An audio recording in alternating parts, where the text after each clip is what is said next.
Vitka? Hey. You're really campaigning for Bitch of the Year, aren't you? I swear, one of these times you're gonna wake up in a coma. If we can focus, keep discipline, and not have quite as many mysterious deaths, Sunnydale is gonna rule! Hey everybody, and welcome to episode 66 of GrrArghCast, the only Buffy and Angel podcast that is completely spoiler-free for her pleasure. I am your host, Brandon Ellison. And I'm concerned. I'm Jewel Rocket Rose, people. And Brandon, what was that? I mean, I don't know, but I'm thinking this podcast is just a really long intervention. Well, I might agree. Jewel, we have so much to talk about today. We have a special announcement that we'll be making at the end of the show. So stay tuned. But before we do that, let's talk about our week. What have you been watching, listening, reading, indulging in this week? I have to tell you, I have not that's not true. I started watching What Happens in the Shadows. I don't get it. What happens in the shadows? I don't know. What happens in the shadows? It's about this vampire family living in Staten Island. Oh, What We Do in the Shadows. Whatever. I love that show. It's I don't so funny. get it. I don't It's get so it. Funny. It goes literally. Is it just like supposed to be so stupid? Like it goes over my head? Kind of. Skip to the episode where it's the Colin Robinson episode where he's like an energy vampire at the office. It's amazing. It's the first good episode. I watched that episode and I was like, the one with the girl from SNL with Vanessa Bayer. Yeah, that's and my favorite episode. It makes me laugh so much. It's just not your humor. Maybe I'm not funny. I mean, am I just not funny? It's that you're a specific kind of funny, and my funny is compatible with yours, but not exclusively so. Fair. I'm basic bitch funny. Do you like Parks and Recreation? No. Or did you like the Borat movies? No. Well, yeah, the Borat movies I can get down with. Jackass is my vibe, though. Right. See, and I can't watch Jackass at all. I love a Jackass movie. Yeah. So that's where we run into issues. We are not comedy compatible. We are not. I've noticed I'm not compatible with a lot of like my close friends with like what we watch. My friend Harriet watches only dark shit, and I'm like, no, I like nice shows for nice people. My friend Amanda watches like sci-fi, scary, thrillery things like Euphoria, and like it's all and I'm just like, you know what? I want to watch Housewives. Okay, I do. Right. I just want to watch fucking Below Deck. Don't at me. It's just what I need in life. So of course I watched Below Deck Sailing, which is trash in comparison to regular Below Deck. But that's all I got. The only overlap that I think you and I have is something that we just talked about very recently, which is that I have started to be obsessed with Amish shows on TLC. I love an Amish show. I love those Amish shows. I love watching them try to figure out how to use an escalator. I love watching them like try to figure out how those automatic toilets at the airport flush. Listen, be real. Your favorite episode is when she takes her teeth out because most of the Amish don't have teeth. Why do they take their teeth? How about that sweet boy that picks her up that drives the Amish taxi and his teeth are all jutting out of his mouth because he drank Drano when he was a kid and they never let him get plastic surgery because God wanted him to look that way. That's mean. I thought you said that's me for a second. I was like, you have a very terrible self-image. No, what are you talking about? Right? I'm glowing. Exactly. You're gorgeous.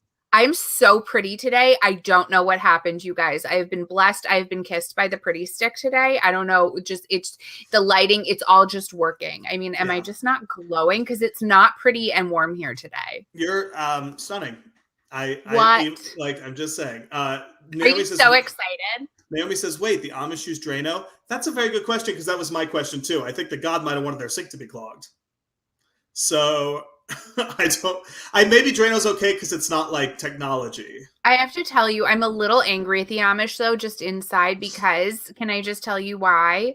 Because on the TikTok that I scroll through, this rescue horse named Big John, of course, who's 20 hands high, was abused by the Amish and they just used him until he was going to fall over. And then this lady on the TikTok rescued him and makes posts about him. And I love it. Yeah, they aren't particularly great people.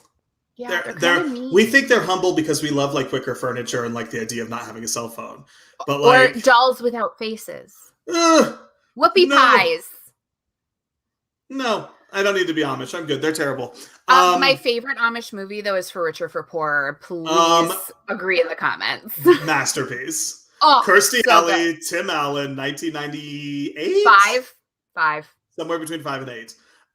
Really, really great movie. I agree completely. Oh my god, it's one of the greatest films ever, I think, in bed. It was the greatest thing ever. Jacob Yoder. And Emma. Mm-hmm. Emma Yoder. Yeah. What else, have you been watching anything else other than bad reality shows? No. I didn't have time. I've been dating this week. Will is right. The movie Witness is fantastic. Can we talk about my date real fast, Brandon, while we're talking about ourselves? Let's talk about your date, yeah. So I went on a third date with this gentleman that I've been going on dates with. He's very nice. His manners are impeccable. I've never touched a doorknob. It's kind of delightful. But he's boring. Well, does he watch our show? I don't know. That's the thing. Oh, I don't know. We're talking about somebody else. It's somebody else. It's not you, dude. I'm really trying hard. This is something I struggle at in life, and this is what I was practicing while I was there. You guys, if you haven't noticed, I take the lead pretty aggressively, pretty quickly. And I like to talk, and I'm mildly self-obsessed. Just a little bit. I feel like if you're not obsessed with it, like you should be obsessed with yourself. You should love yourself beyond all reason. Anyway, I'm really trying hard to let him lead and let him kind of like plan the dates because he's a planner. And I was like, great, I'm a planner too. This takes a lot of pressure off of me. We went to the pier and went on the Ferris wheel, and I did not cry and I did not ask the attendant to get off, which for me were two big growth moments. But he doesn't take he's not assertive enough. If you want to hold my hand, okay? If you want, like, you want to put your arm around me in the Ferris wheel, put your arm around me. Don't like half-ass it. It's just like, it feels like ineffectual. Isn't this that argument that's made all the time though, that like, look, straight men are my favorite people in the world because they are so often prone to have gay sex. But straight men are in this weird predicament because they want to be like, they feel like they're supposed to be that like chivalrous, hold the door, hold your hand, whatever. But then and this is just my own personal experience, 90% of my female friends will say like they want a guy to take charge of a situation. They want a guy to or if they're concerned with the whole chivalry aspect, you can just we love you, Will. Will, that just broke my heart in so many pieces. Don't fear me. Embrace it. Will and I both have something in common, and I think this needs to be addressed because this is the reason our friendship has worked so much. Yes. Is that people have very polarized reactions toward us. Yes. People either think that we are the bee's knees, which that we are, and they are correct, or they cannot stand us. Can't stand us. And that is something that is difficult in the dating world. It's one of the reasons I don't date anymore. Well, I'm really trying. And I've been trying to temper myself down a little bit, allow him. But it's just like, if you have a problem with putting your arm around me or holding my hand, why don't you just say like, can we? Like, it's hot. Yeah. Do it. Yeah. But that's the thing. Like, yeah, they're like so waiting for you to give advanced consent or something. I'm so sorry. If I have taken my little tiny pygmy hands and if I have rubbed them on the back of your knuckles, that's a sign. Like, how is that not a sign to someone? Guys, just especially after COVID, like everyone wants to be touched. This is your opportunity. It's true. Touch everyone. No, don't do that. Don't do that. No. But like within reason. Yes, exactly. Reasonably touch everyone. If I have touched you, you can touch me. If you see a stranger, just go full Biden on them. Put your hand down the front. Their shoulders. For shame. I mean, this is not a grab him by the pussy moment. We are not in the 90s. It's not okay anymore. Yeah, I agree entirely. But when you're famous, they'll let you do it. It's going to be epic, Will. We're going to have, oh, you guys, so I'm moving. Oh, yeah, Jewel, tell everybody. Yes. I'm moving to Vegas for a couple months this summer. NBD, if you're there, just, hit me up. But I'm going to Vegas and I'm going to go live with Brandon at BJ's house. No, that's not true. I'm doing a show in Vegas. I will reveal at a later date or possibly on Patreon. You can know what I'm actually doing in Vegas, but I will be there for the entire months of July and August. Yes, as will I. So if you're in town and you want to hangsies, please come to Vegas. We'll do a whole situation. And hey, Jewel, I think this is not our announcement, by the way. This is something in brainstorming. Oh, this is, yeah. But I think that we could do a little mini version of this convention we've been talking about. Okay, Brandon. Sometime at the end of August. Let's. A mini version, a tiny little version. Sarah's saying it. Stamp. Let's all go to Vegas, Sarah says. So let's talk about it off podcast, but I think we should throw something together. Because I don't go back to Thailand until October, and everybody wants to travel, and everyone wants to hang out and talk about Buffy. So flights to Vegas are super cheap. They're so cheap. So guys, Jewel and I'm saying this for both of us because Jewel will not commit to it, but we will work out something. We will do some kind of event in person. Yes, but I have to tell you, at this moment in time, the only person I have committed to hang out with is Will and Brandon because they both live in Vegas, and that is where I will be. And BJ, yes. Listen, BJ is going to be my respite, my pied-à-terre away from the strip so that I can go and hang out in the teddy bear pool, and hopefully he'll let me have a bedroom in the house. Woo! I bet he will. So real quick, I'm watching nothing, and I am listening to nothing, but I am playing Assassin's Creed Valhalla, which is a very fun game. I don't know if there's any gamers in this group, but I just tell people anyway. Tetris. Jewel pulled out her old Game Boy Color and played Tetris and decided to call me and tell me all about it the other day, which was lovely. I cannot play Tetris for less than 6 hours at a time. So I'm glad I made it to level 5 and I was thrilled. Yeah. I was done. So anyway, Jewel, we have 2 episodes to talk about today, and I'm going to give you first choice as always. Do you want to do Angel or Buffy first? Actually, Brandon, I'm gonna turn this on the fans and let them pick. You guys tell us what we're doing. Someone in the comments. This is probably something we should have done before since it's going to I know. I just thought of it right now. But the first person to type Buffy or Angel, that's the first one we talk about. This is our Patreon subscribers, by the way. Patreon.com/GAC podcast if you want to be in our Patreon group, and if you want to tell us which episode we're going to cover first. However, nobody has responded yet, so it's going to be a coin toss unless someone responds in the next 10 seconds, and I have to cut all of this out of the podcast. Sarah, I am going to have fun with all the boys. Wait till you hear on our Patreon group where I will be working. Okay, Will says Buffy, so we're going to do Buffy. Okay. So our Buffy episode is Crush. Spike confesses his love to the Slayer. Buffy confronts Spike about his suspected crush and is appalled by his admission of love. But I cannot talk today. Her brutal rejection sends him back into the clutches of Drusilla, who has returned to Sunnydale intent on returning Spike to his killer ways. Jewel, right off the bat, reaction to Drusilla coming back on that train. Be still my heart. Be still my heart. This was everything I need. You guys, I needed the drama this week. I needed it. This was just perfection. So we have the reopening party of the Bronze because Olaf the troll god knocked over that thing. Whoopsie doodle. Whoopsies. And Spike shows up and he's discussing the menu with Buffy, and he's like always around and trying to talk to her like a regular person, and she's put off by this. Willow's like, I did this teleportation spell and now I'm having all these like negative physical reactions. I have headaches and nosebleeds. Willow, it sounds like you're doing something else. I'm just saying. It is college, so experiment, girl, but be careful. Buffy sees Ben. Now, Jewel, Ben, hot or not? I think if I was maybe 15 years younger, it would be hot, but it's just he looks like George O'Malley from the first few seasons of Grey's Anatomy. It's just not my vibe. Fair enough.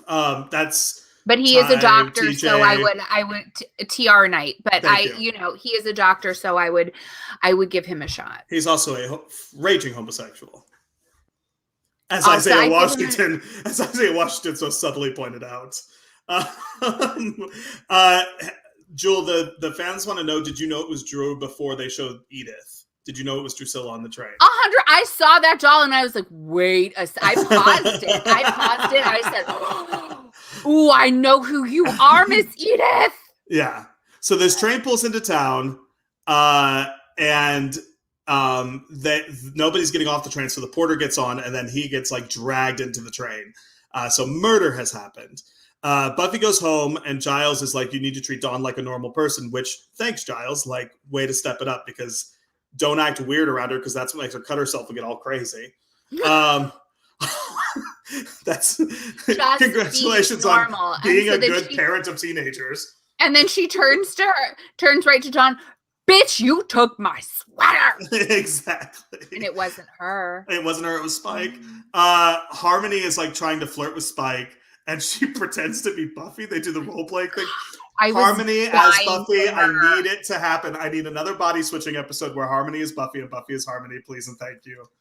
No, but we have all been that. I don't know if you've been that girl, Brandon, but like where you're like trying so hard and you're like, you think it's going well and it's just not, and no one will tell you. It's just not. It's just not.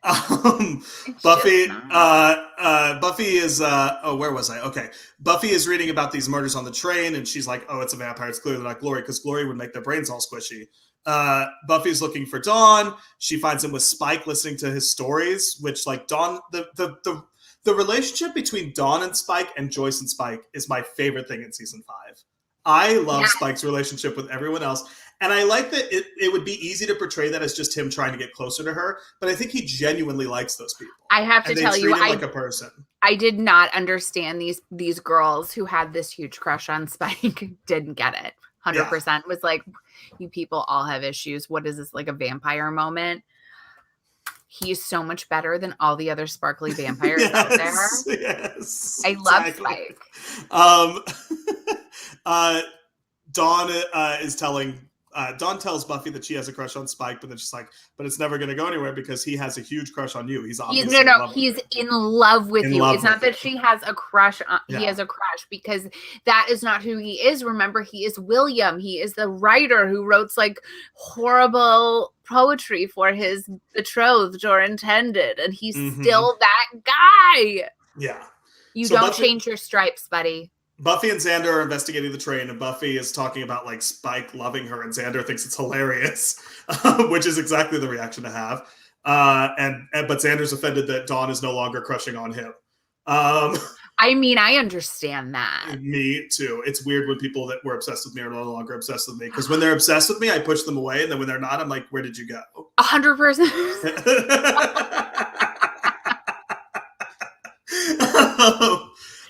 Buffy and Xander on the... Oh, yeah, I already said that. Does no one else feel that way? Is that not something that most people feel? Buffy sees Joyce and her sister in the kitchen with Spike. Joyce is explaining that Spike arrived to apologize for the situation with Dawn. And Spike tells Buffy that he thinks he knows who the vampires from the train are. They're out in Spike's car. I love the scene of Buffy and Spike in Spike's car. It's just so, like, cringy. And he offers her bourbon and asks what kind of music she likes, and she's like, "Why are you doing this for free? Like, what is wrong with you?"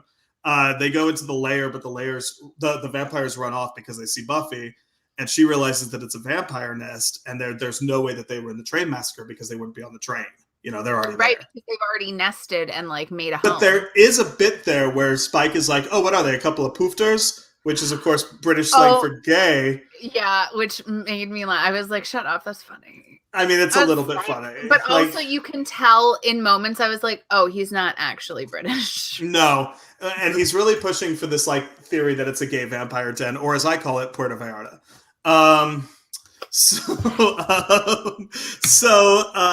Care to elaborate, Brandon? So Spike is like holding the door for her, and Buffy's like, "What is wrong with you? What are you doing? Whatever." And then Spike is like, she's like, "Do you think this is a date?" And he's like, "Well, do you want it to be a date?" Buffy and I have the same reaction to that, which is gross. Like, if you want to go on a date with me, ask me. And of course, she would have said no. 100%. Ask me and don't surprise me with, "Oh, we're on a date." How many times has that happened to you? Because it's happened to me a whole lot of times. So many times. And I was like, what? Really? Yeah. Yeah, made that mistake a couple times. So she completely rejects him. She doesn't want to listen to him. She's like, there is nothing between us. You're a dangerous person. You don't have a soul. You're incapable of emotion. And he is just destroyed. She just destroys him. And I kind of feel bad for him, but also she's also kind of right. Like, it's a tough situation. He goes back to his crypt and bam, Drusilla's there. And Drew tells him of all the stuff that happened with Darla in LA or whatever, and he's completely unfazed by the fact that vampires can be brought back from the dead, apparently. She was like, they set me on fire. Yes, which remind me of the we'll talk about the scene where they all interacted a little bit because I love this scene. But she knows that he has the chip in his head, and she's like, electricity is evil, blah blah blah. Spoik.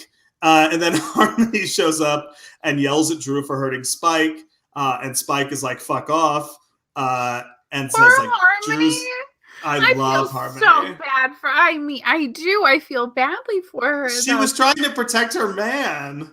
She was, and he was like, go away. Yeah, he's like, Drew's back, I'm back. So Joyce and Willow are talking to Buffy about the problem with Spike. And they tell her that, like, you have to make it clear to him that there's nothing between you. And then Buffy asks Willow to do something for her while she's out. And we find out by the end of this episode that thing was to block Spike from coming into her house. Oh my God, yes. This such a bitch move. This line that Harmony said, we already talked about this. No threesomes unless it's boy, boy, girl, or Charlize Theron. And I second that emotion 100%, Harmony. Absolutely not. Really, most of my female friends that want to have threesomes want to have a threesome with another girl because they're like, another girl.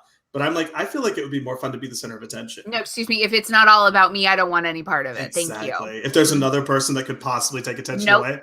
And the only way that happens in an MMF threesome is if he's secretly into dudes. And that's one way to find out.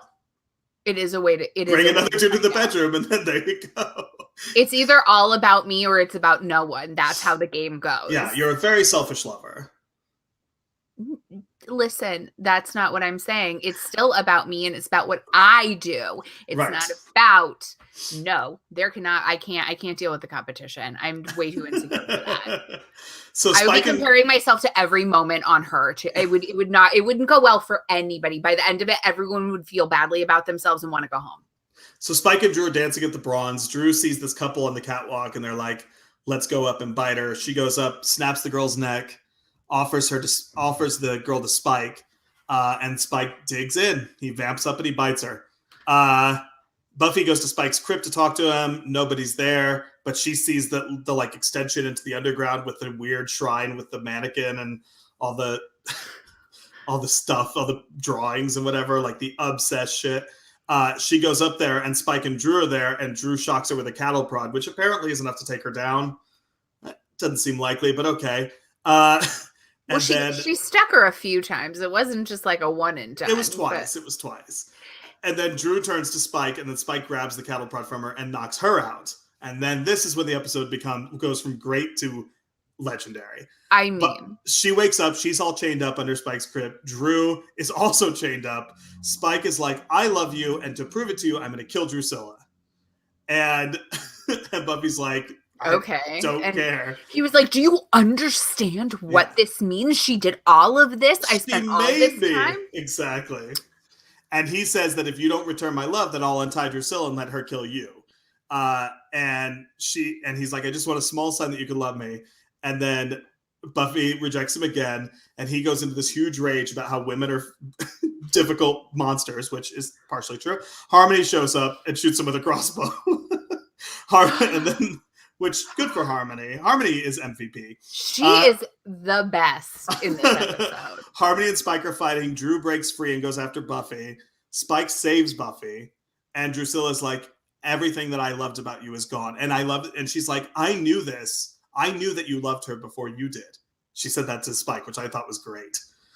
It's also how I am whenever any friends have a problem. I'm like, well, I knew you should have done that. It's like, well, why didn't you tell me at the time, asshole? But yes, Captain Hindsight. So Drew leaves town forever. I don't think we get Drew. Oh, we do get Drusilla back in season 7, but it's a while. And it's maybe not actually her. Harmony leaves Spike and is like, it's over, whatever. And then Buffy punches Spike. She's like, and you never can touch this again. Again, everything. Girl. Buffy knocks out Spike into his shrine and destroys the whole shrine that he made. So Spike goes and tracks down Buffy and is trying to get her to talk to things over with him. And she makes it clear that he's no longer a part of her life. He needs to stay away from her and her family and friends. And he tries to follow her into her house. And she's done the spell that they did with Angel to keep him from entering. And he looks at the way that he looks at her in that scene. Oh, you traitorous bitch. Why would you do it? It's the look in his face is so sad. And I just want to hug him. I do too. I'm so mad at her. Exactly. And that's the end of the episode. Before we get into our final thoughts and letter rating, let's see if I have any trivia for this thing. David Fury wrote this as an episode that takes the Buffy Spike relationship to the next step. And they were saving her finding out until later, but it turned out to be a good play because it put them in an interesting position throughout the rest of the season. Mm-hmm. The pink dress that Anya wears in the scene at the Bronze is later worn by Harmony in the Angel episode Life of the Party. That's cool. And lastly, the foreign language titles. The French title is Le Déclaration, or The Declaration. Okay. The German title is De Liebe Liebe, or The Lovely Love. That's it. That's the one. And the Spanish title is Spike Enamorado, or Spike in Love. Poor Spike. So, final thoughts, letter rating, Jewel Rocket Rose. A+ is my favorite episode of Buffy I've seen so far. It was everything. I loved it. Wow. I loved it. It gave me everything I wanted. It was stupid. Wow. It was funny. It was there was love. There was fighting. There was not love. It was unrequited. It was great. I loved it. A+. Yeah. I also loved it. I'll go an A on this one just because. I'll go suck a dick, Brandon. Absolutely. If I could do that, I would be on this podcast.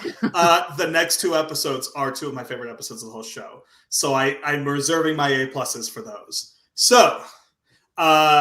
So before we get talking about our Angel episode, let's talk about our Patreon. We have a Patreon, patreon.com/GrrArghCast. I lied. Patreon.com/GAC podcast. It's $5 a month to subscribe. You get exclusive content, including something Jewel and I are going to talk to you about here in a minute. Coming up soon.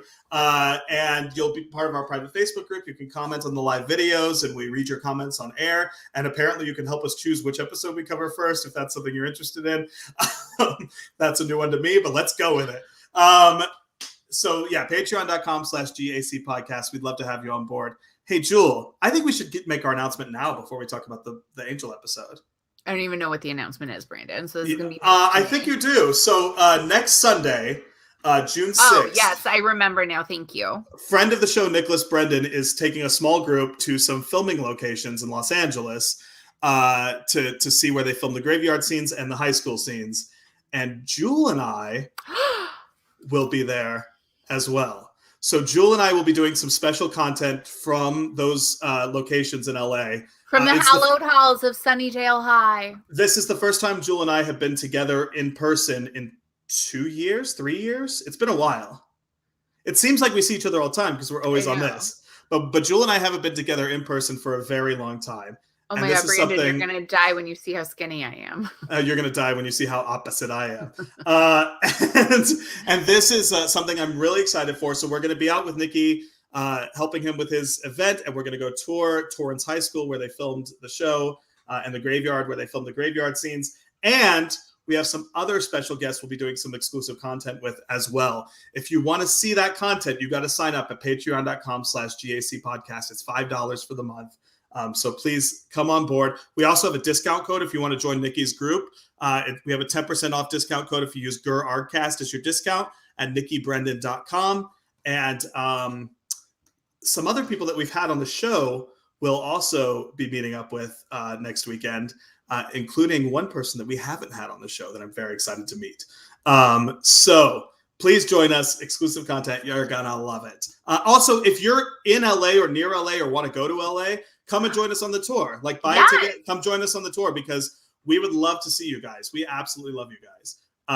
And especially like the core group, but like we love everybody that listens, but the core group is like my favorite. Sarah says she won't be able to get there till 3 p.m. Sarah, it doesn't matter. We don't start till 4, so come on out. Next Sunday at 4 p.m. Just come join us. Even if it's after we've done the tour, like, we'll take you back there and tour it again. Like, let's do it. So hit us all up.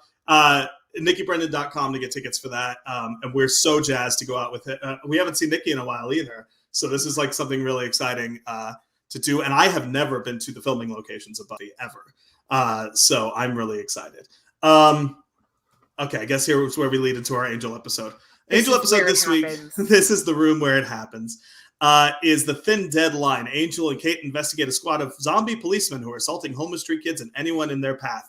A case also brought to the Gun Cordy West trio by Anne Steele. So, Jewel, this episode I told you last week was a terrible episode. However, this is maybe the third time I've watched it because I haven't watched Angel as much as Buffy. I kind of liked it. Let's get into it. Angel's in the hotel. He's like, I'm so lonely. I'm alone in the world because I'm an asshole and I send everybody that I love away from me. Which, sorry to feel bad. Like, I don't feel bad for you because you do this to yourself. And he's going to try to get some information about Wolfram and Hart from Merle, the snitch demon that's leaving town. Merle.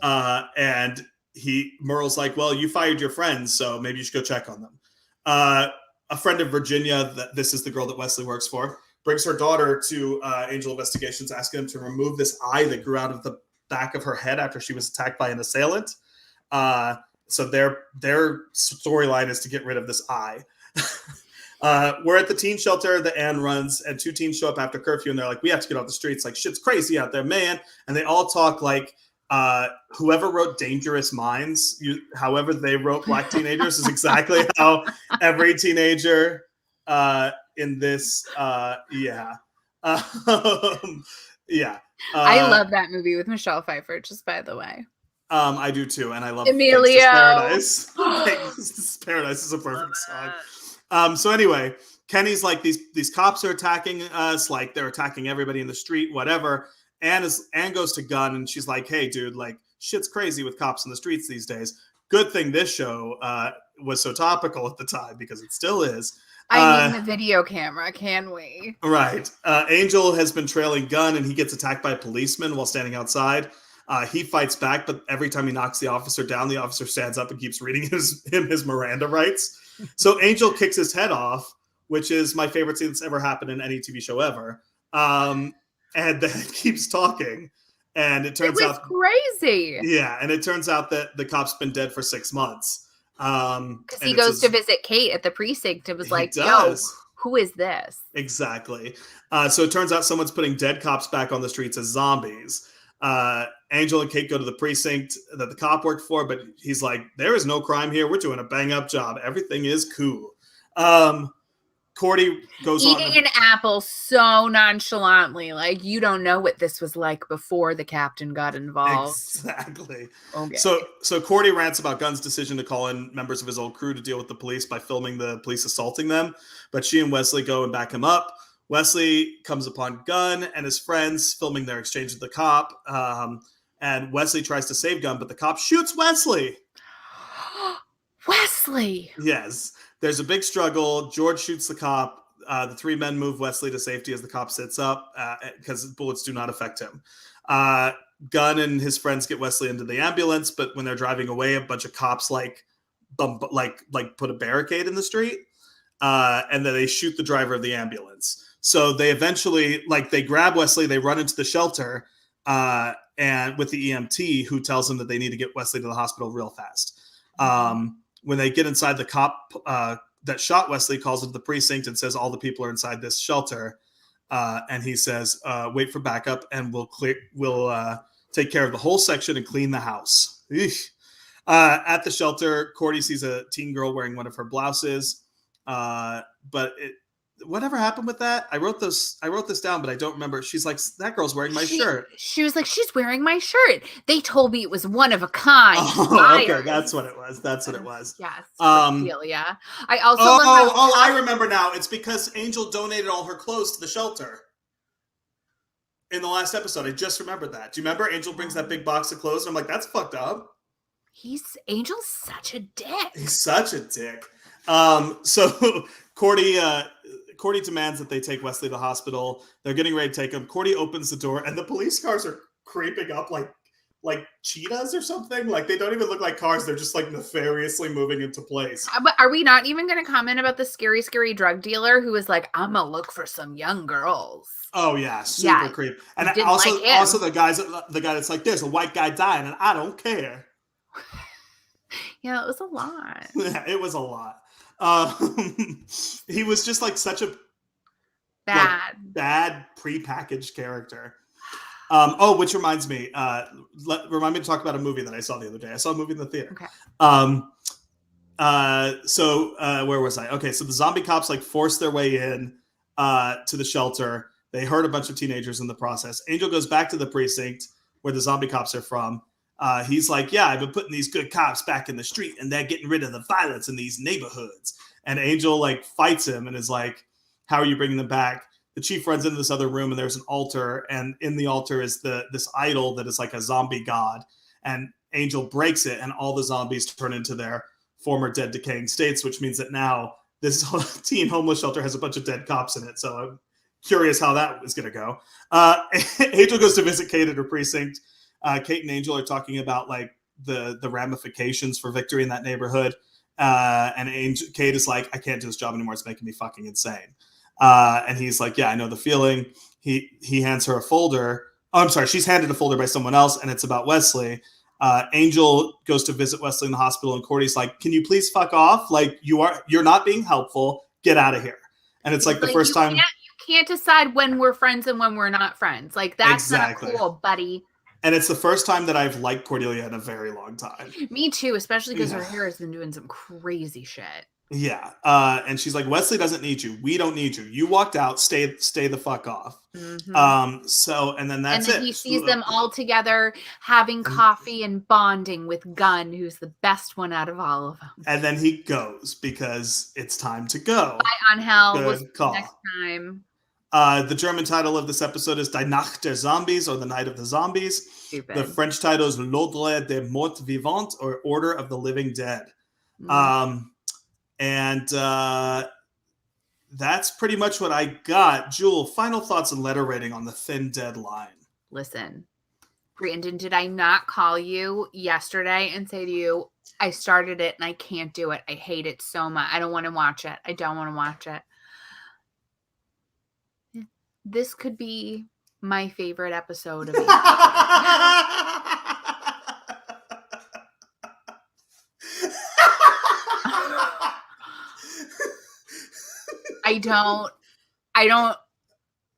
I'm surprised myself. Were you just in a really good mood when you watch these episodes?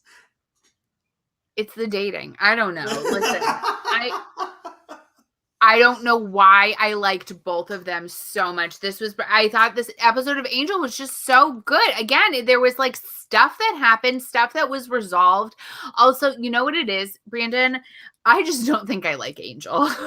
Yeah, so I don't if either. He's not involved. I don't really care. I'm like, yeah, this show's way better. Yeah, exactly. They should kill him off permanently.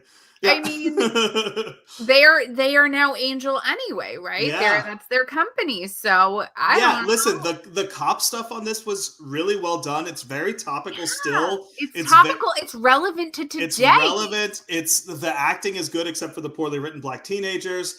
There is nothing about this episode that I can really complain about. Was there anything bad in this episode? No, it was the Angel parts, but like it was such a gun-centric episode too. I was loving that. Yeah. Wesley didn't have much to say because he was nearly dead the whole time. So really it was Cordelia and Gunn holding down this episode. I thought it was great. I really like them. Yeah. They're my two favorite characters right now, and it was all about them. I love this episode. Yeah. I loved it too. What's your letter rating? Oh, I'm giving this an A. Yeah, I'm going to give it an Angel A as well. A. I mean, if it's a Buffy, it's a C, but like this is a solid A for Angel. I thought it was great. I have zero complaints about this episode. And Not a one. I remember being dumb as shit because I was like, zombie cops, how stupid. But I was also 14. And now I see that like this is a story that still needs to be told. I liked it. Liked it a lot. I liked it so much. Jewel, you'll be excited because next week we have a double Buffy.